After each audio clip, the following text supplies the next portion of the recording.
Good morning. Let's start ano no. Let's start our day na magano muna tayo. Blitz 3 minutes. So subukan ko naman yung mga standard openings. Nabubugbog ako dun sa ano bang tawag dito? Sa hipo. So, ito yung opening na favorite ko. London system. Not sure lang kung tama ba yung kinakain doon.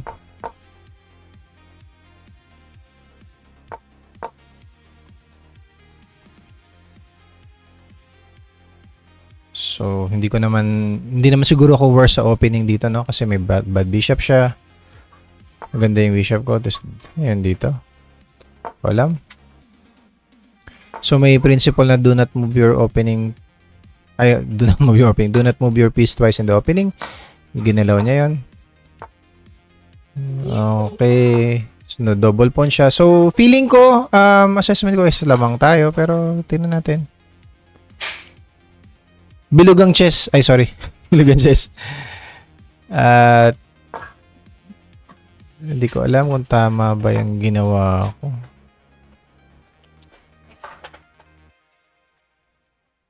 Doon kaya ako.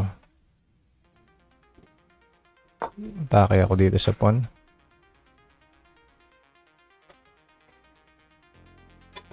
So, 2 minutes and kita ba? Okay. Lang hiya, nag-sacrifice, oh. Kapainis na sacrifice.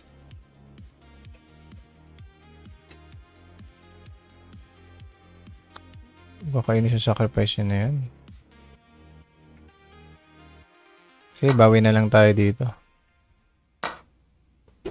Atake sa bishop.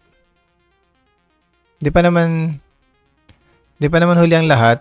Bawiin ko rin to. Castling muna ako siguro. Hindi ko alam. Check. Sige, check muna tayo dun. Castling ba? O pwede na akong di mag-castling? Naisip ko ito, kainin ko na to eh.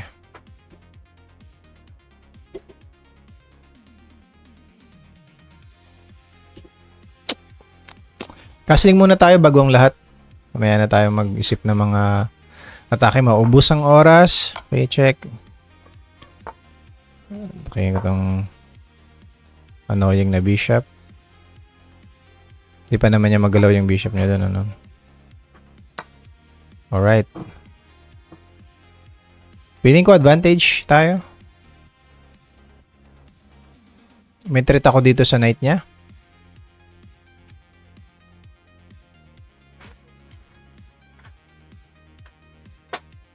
Masyado malakas yung volume ko, guys. Sa music, bawasan ko lang, Please, Ano yan? Libre na yung rook, oh.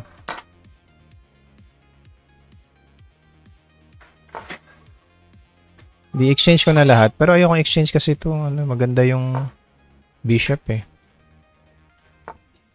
Okay, ito pwede ko exchange, yan. Tapos push ko na lang doon, Pupush ko na lang tong pawn. Tapos, targeting ko to. Tayo. Lalagay ko yung rook ko dito sa sa open file. Yun, Target ko pala muna yun, Pag nilagay niya yung knight dyan, atake ko lang yan. Okay, lamang na. Sure. Lips to lips na tayo. Ang gagawin nito? Sa-sacrifice siya doon. Ayoko kasi ng mga... Ay, nako. Naubos oras dahil sa mga... Push ko na to. Kailaman. Wala naman yan.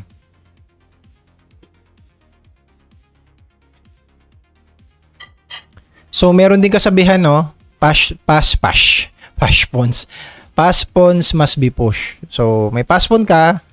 And then, nakalculate mo naman na wala namang, I-push mo na yan. Push para mamroblema siya. So, magkukuin tayo. Ayaw niya. Alright. Okay, sige. Anong gagawin niya pa? Lagay ko lang yung king dito. Hindi man ako nagmamadali. Ayaw niya pa rin mag-resign, no? Tigis ulo. Ayun. Ay, mali pa. Mali pa nga ako.